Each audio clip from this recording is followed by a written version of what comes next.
Welcome back to A Diamond in the Rough with Ted X, my superior British mechanic. Your lovely assistant. And, of course, my father's 1978 Lincoln Continental Mark V Diamond Jubilee Edition. Now, last time, Ted, we had gotten the car running. Yes. But I think we barked it up. But I think we need to do some triage. We've got some issues with it. We have intermittent electrical problem, which, well, you can show them if you. Yeah, we have that. You know, you can tell with the telltale under hood warning light that if you grab this bundle of wiring and jiggle it just right, that light is an indication of whether or not the whole car is getting electricity right now. Right now it is. Now it's not. Now it is. Now it's not. So there's a little open down there under a bunch of electrical tape, and so we'll fix that.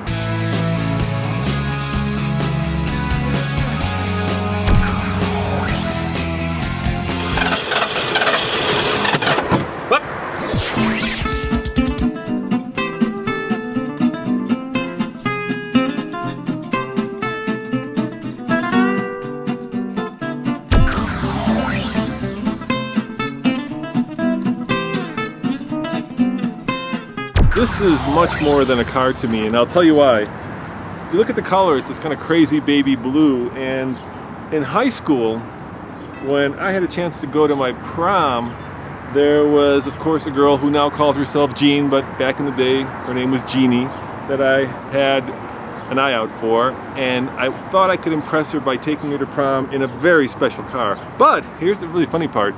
To really impress her, I thought that I would match the color of the car to my tuxedo. So yes, I had a baby blue tuxedo when I went to prom with Jeannie in this very car. And let me show you something else about it. If you look over here, you'll notice that there is, of course, a faint but still noticeable TVR. And that stands for Tom, Vera, and R for Roman. I'm an only child, and when my dad bought this car, he wanted to thank the entire family that we was able to make it in America, so that's why he put TVR in it, for Tom, Vera, Roman. So, I think our first order of business will be, let's try starting it up again, make sure that it runs, and then we gotta fix that intermittent wire. And then the fun part, we're gonna take it for a ride, and we're gonna do something this car desperately needs, which is giving it a good, thorough cleaning. Yes, a cleaning. All right, Ted, should we give it a try? Yes, and I'm assuming that it's all gonna be fine. We're not even gonna take the air cleaner off. No more barbecue. It's just going to magically start with the gas we put in it last time. I trust you 100%. Here we go. That's one of us. That said, I feel like I should stand back. You ready? Fire at will, so to speak. I got no power. Oh yeah, that's right. We got the wire jiggling exercise to do. Ready? Try her now, Scotty.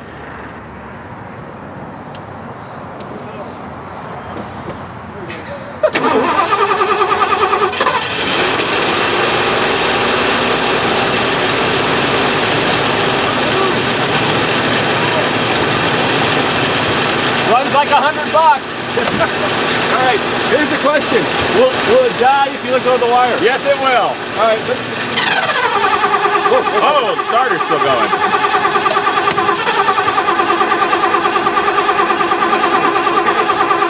Under the battery. Hold the negative lead. Hold the power.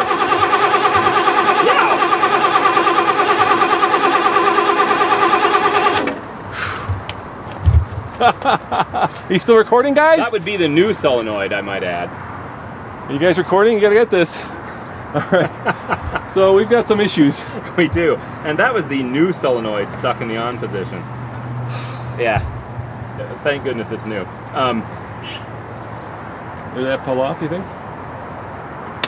Ooh, starter's still awake. Yeah, the thing is, I pull this off. Yeah. I think it's still stuck. Yep. There's the evidence, yep. So what do we do now? Another solenoid? I'm a fan of hit the solenoid with a hammer. All right. And see what happens, but... Give it a shot. With a hammer. Yeah.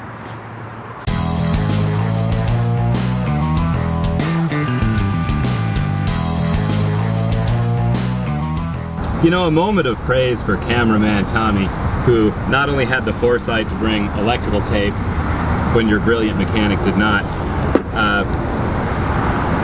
Here's the hammer we'll be using today, because Sharp as a marble. I didn't bring one of those either. I assume that this is actually stuck and that I can just wrap it and bring it back to not so stuck. We'll see.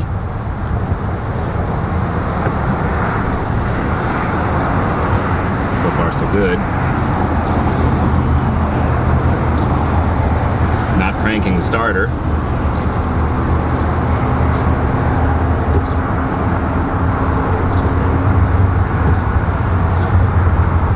So the brand new solenoid, for whatever reason. So do we need to replace the brand new solenoid? Or assume that that was a fluke and we can move on and not worry about it. I don't know which. I think we definitely have to fix that intermittent problem. Yes, absolutely. Okay, let's do that next. Hey Ted, last time we did this, we didn't change the oil, which we're going to do, by the way. But what was the thought of not doing that first? Besides the fact that this car weighs too much. Yeah, well, yeah, there is that certain laziness factor in field expediency that says your loving tech doesn't want to lay in the dirt to do it. But also, in all seriousness, a lot of times, in fact, I saw one of the comments, you know, why didn't you change the oil? Da, da, da, da, da. Well, if you've got an old soot bomb that's got hydrocarbon filled oil and you parked it back in the dawn of time, you know, and it's all sludgy and whatever else, it does get acidic, and it'll actually bond a main bearing to the crank, and once you crank it over, the babbitt gets ripped off and you've killed the bearing like that.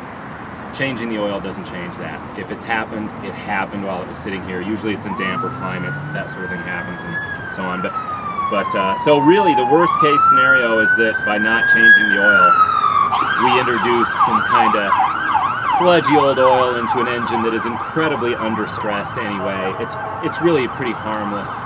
You know, the damage was either done long before we touched it, or it's fine, you know, and we're not doing any harm. So some of it was laziness, but you know, it's a cost-benefit analysis, and I'm not that fussed about it. Now that said, when we get it all warmed up after driving it, it really should go in. The car should get a full service. Yeah, I mean, but for the time being, for driving it, over stressing. Hey, sounds like we've got more episodes. Oh, you could make a career out of this car. Fluids, spark plug. All the easy stuff, right? Those are some pretty ancient spark plugs in there too. Yeah. Again, this engine, you know, low miles, under stressed. I doubt anything's really in that bad a shape. How about the belts?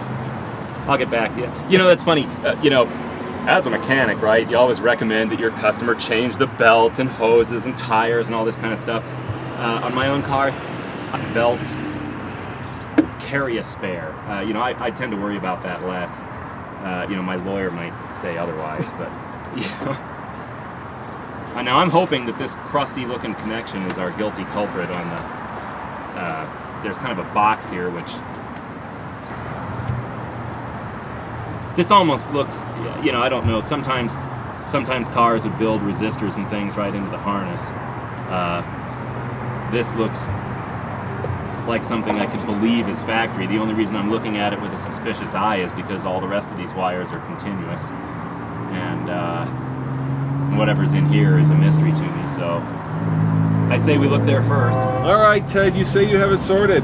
I think so. All right. Second time's a charm. All right, let's see if it's true.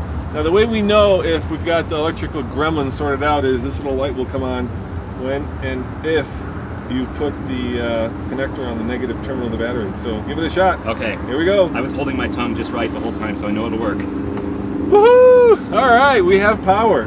Ta-da. Ta-da. So that means, let's see if we can start her up and take her for a spin.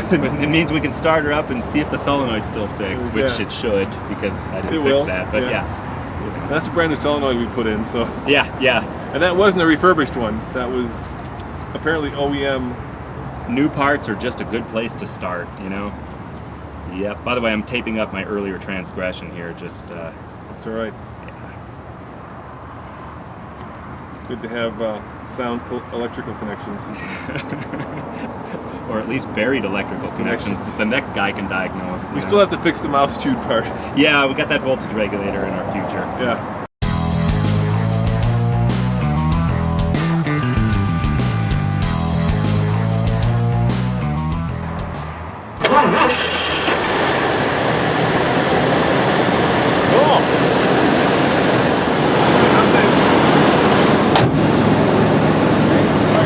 right, Ted. Let's get her out of here. Here's the crazy thing. There's a spider over here. I wonder how many spiders live in this thing. Oh, he jumped! It's a jumping spider. I thought that He's abandoning ship, Roman. All right, check this out. My seat still tilts. Look at that. You're kidding. No, it's tilting.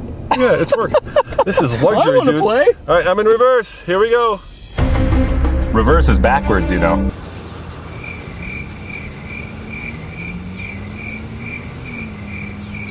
Oh, this has no gas in it. I think we need to get gas first. We should get gas. But you know, there's a gas station almost 20 feet away, so we'll make it. So we'll make it there for sure.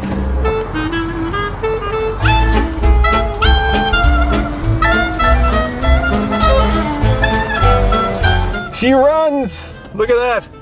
It feels nice. It sounds nice too, At doesn't it? 2 miles an hour? Yeah, no, it really does. It's great. It steers, power steering, look. Using one hand. Now you're just rubbing it in.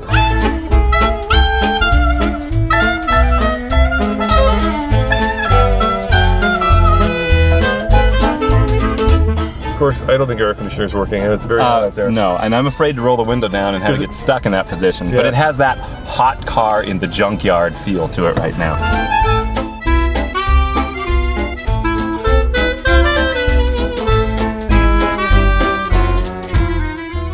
All right, well This is awesome. Let's take it over to the gas station and put some gas in it. By the way, I can tell you from firsthand experience, the fuel filler is on your side. Well, thank you. Because look, you didn't break the miles empty. It's 38 miles to empty. How about that?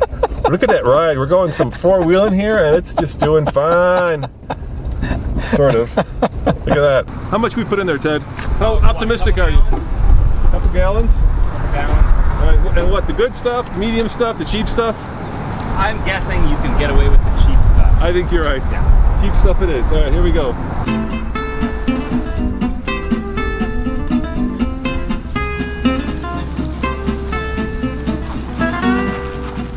The Italian tune-up, The Italian tune-up. All right, let's Stab it and steer. Let's give it an Italian tune-up. Stab it and steer, Ted? I think that's from, like, you know, Gumball Rag. What was that movie? Here we go. Italian tune-up coming up. Oh, That ain't it. Whoa! There we go. It just completely died. That's why it's called the Italian tune-up, huh? Hey, and there is... This, you know, 40, 50, oh my God, look at that. and then it shifts. This has that sort of jet aircraft feel. Oh God, it's shaking like... Right, that's the old square tires. All right, here are my initial driving impressions, right? It's like piloting the boat. The front end is so far out there. I feel like I'm piloting aircraft carrier. Oh my gosh. And this steering is so light. I can't, you know, look at this, look at this. I approve. That's the kind of steering car should have. Dude, man, I mean, a 1-year-old could steer this car. The brakes, well, they're slowing us down. They're slowing us down. Yeah. I think they need to probably get some Italian tune-up. Yeah, there. Of course, this has no That's ABS. the fix for everything. No air conditioning, so when it's 90 degrees outside, it's pretty hot in here, and we're afraid to open the window because, well, probably won't close it again. You know, it does have air conditioning, doesn't it? Yeah, like it's gonna. I'm not saying we should Italian tune up that, but Want me to try it? no. Yeah, I'll turn it on. Here goes Okay. air conditioning. There's the fan. Turn it off. I'm too cold. Yeah, that's on defrost here. How's that? Economy vent. AC is on, dude. I just turned the air conditioner on. That's the pollen my corneas were looking for.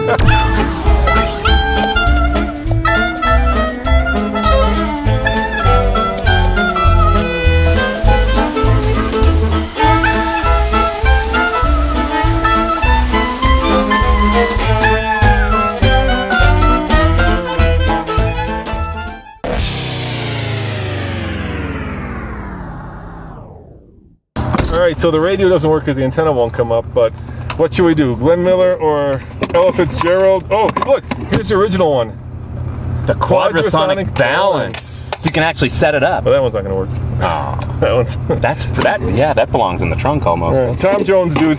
What's new, pussycat? Whoa, whoa, whoa, whoa, whoa.